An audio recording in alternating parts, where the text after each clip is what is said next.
Hi, my name's Phil. I like talking about politics, and in this video I like to discuss the complaints that some hardline Brexiteers, and I suppose Boris Johnson allies, have about the nature of the vote on Rishi Sunak's Windsor Framework this week, tomorrow really, as attempts gear up to trigger a rebellion of some sort.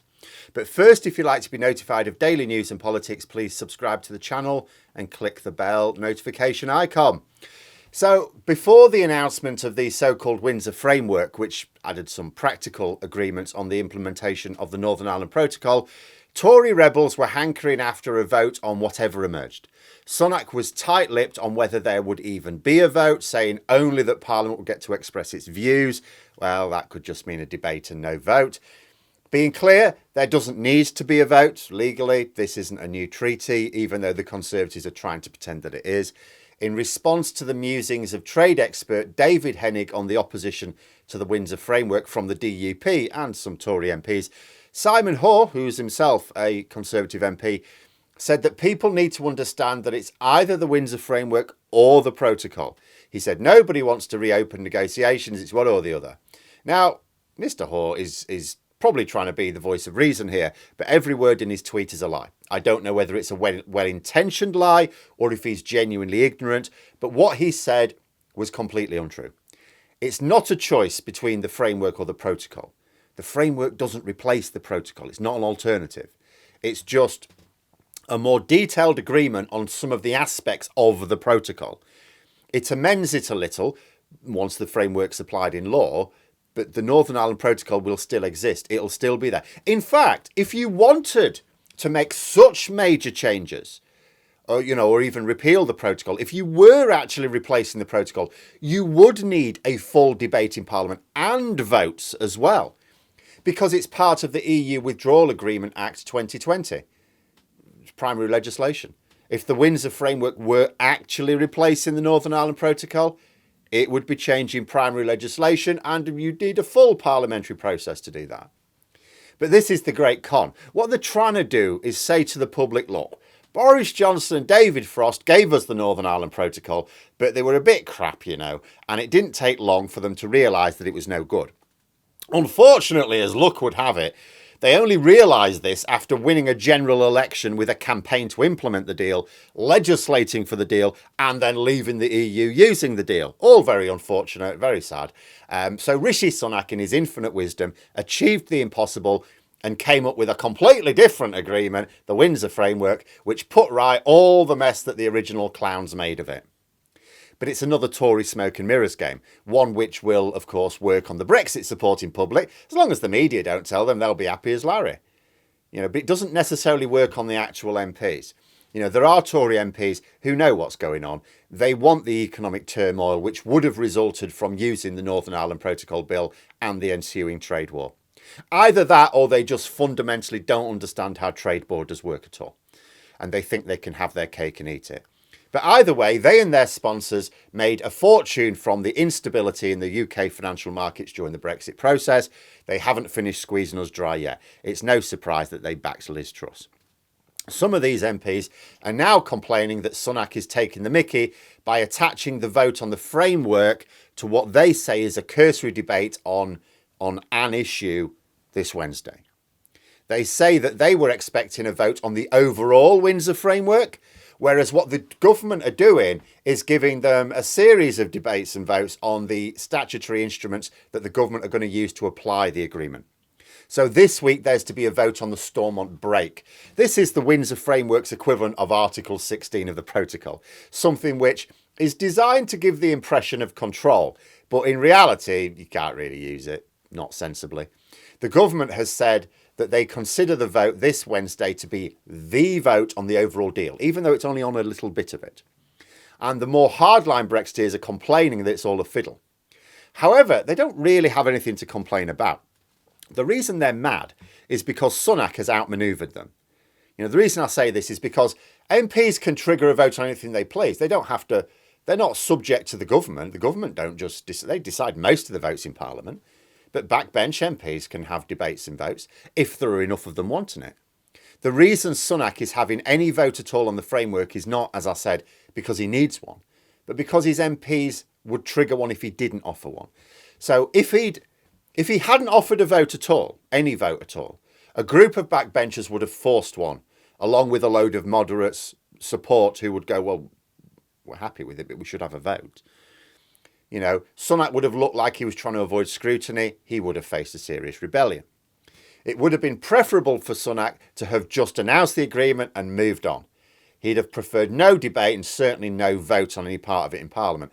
In fact, I gather in a report, he's basically telling his MPs, look, I'm going to go ahead with this agreement, however you vote, because your votes are only indicative.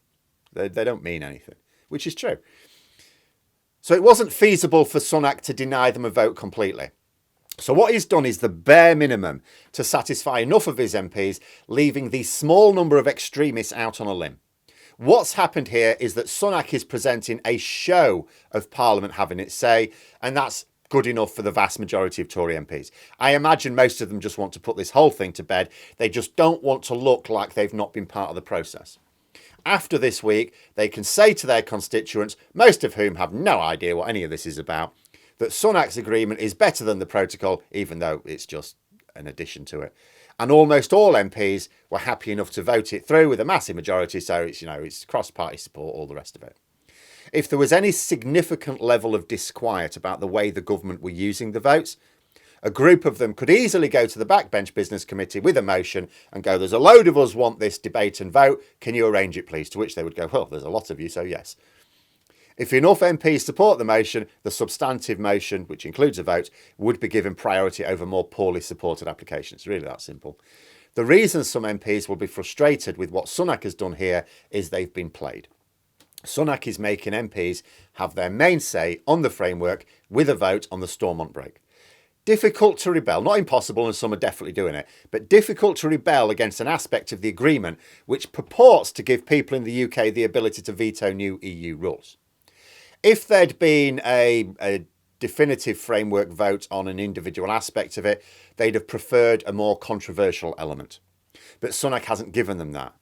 But what they really wanted was a vote on the whole deal at once. Because that way they could say that, yes, this is better, this is definitely improvement. Like the DUP are saying, the DUP are coming out against this. What the Tory rebels wanted to say was, look, it's better. Don't get me wrong, this is definitely good work so far, but it's not complete. It's not in itself in a position so where we can support it. That's what they wanted, because what they really wanted was the Northern Ireland Protocol Bill coming to fruition. They wanted to say the agreement is getting there, but it's not there yet, and so should be rejected and negotiations reopened. But Sunak has denied them that argument. And by telling other Tory MPs that we're going to go ahead with this, whatever you say, he's also threatening political instability within the Tory party if a lot of Tory MPs rebel against this. So in reality, what he's doing is he's denying basically a small number of MPs that argument. If there were like 100 Tory MPs spitting feathers over this, wouldn't work because they'd force their own vote. They wouldn't care about the instability. They would just see Sunak as riding roughshod over their concerns. In reality, it seems that there's actually very few Tory MPs upset about this. That is why they're upset about it, because there's so few of them. They obviously don't have the numbers to trigger an overall vote themselves and recognise that their colleagues are happy enough to play along with Sunak's ploy here. Be interesting to see how many MPs how they do react in the vote, how many do oppose it.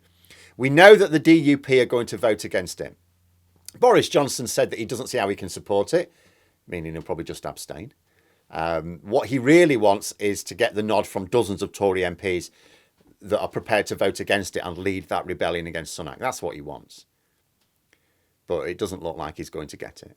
His plan is to somehow get past the Privileges Committee investigation with his seat in Parliament intact. I'll talk more about that later today.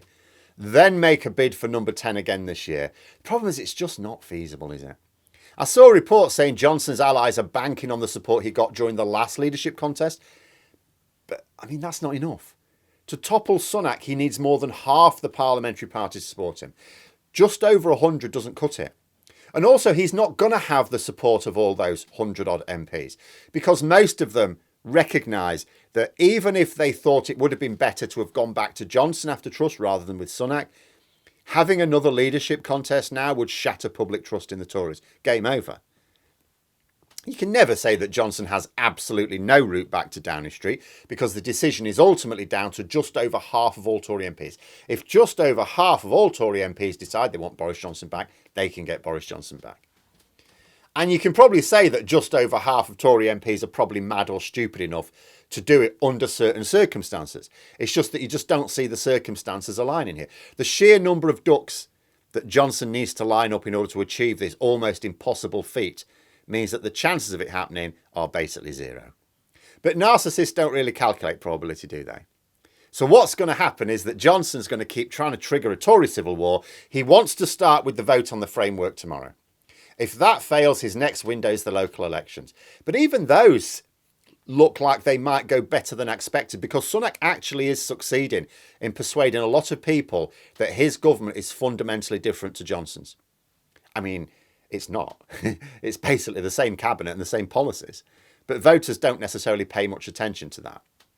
But there we are. Those are my thoughts. Let me know yours in the comments below. Hope you found the video interesting. If you did, please click the like button.